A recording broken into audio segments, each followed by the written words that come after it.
Hello YouTube and welcome to the Libertarian Talks. In this video we'll be discussing a very important topic to me, and that topic is capitalism. Now, capitalism is often described by the left as an exploitative tool that is used to squeeze money out of the poor in society. But I can tell you now, that is far from the truth. So what is capitalism?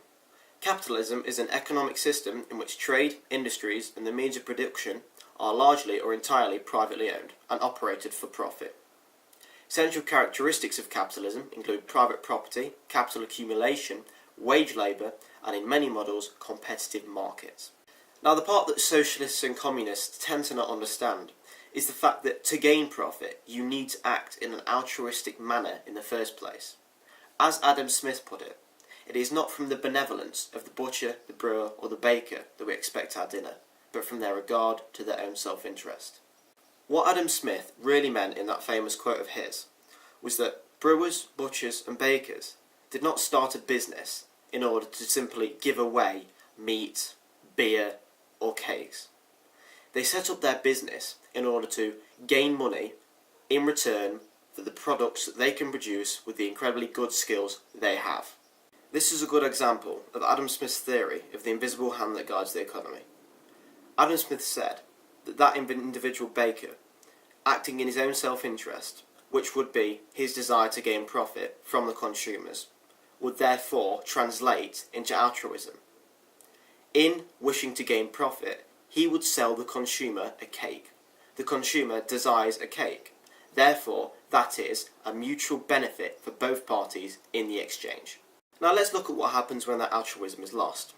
Say I owned a business, and one day I decided to put up my prices by 50%. Inevitably, I would go out of business, within weeks, if not days, as my consumers would go and spend their money elsewhere in other businesses. Now the businesses they go to spend their money at will have and offer them lower cost products at a higher quality, as they know that they will gain profit and gain more consumers by acting in the altruistic manner that I had abandoned.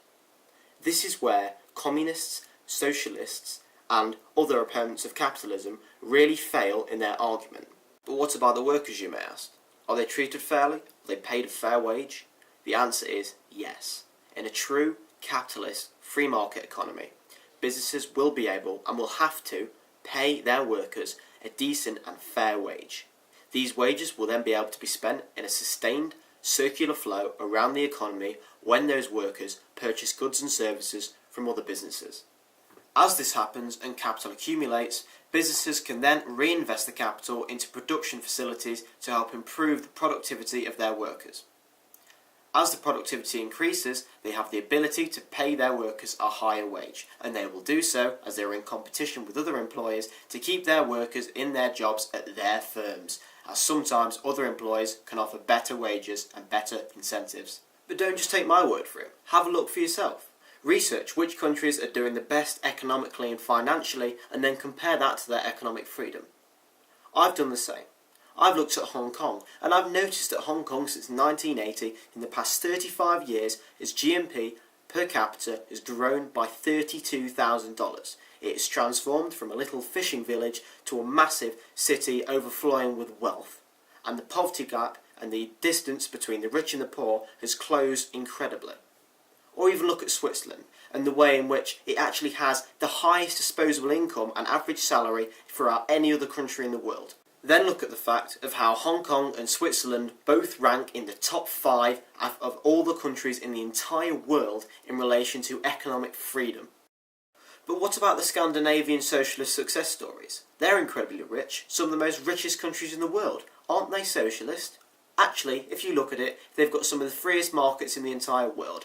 In fact, Norway ranks higher than the United States of America, the land of the free, quite literally in business and monetary freedom rankings.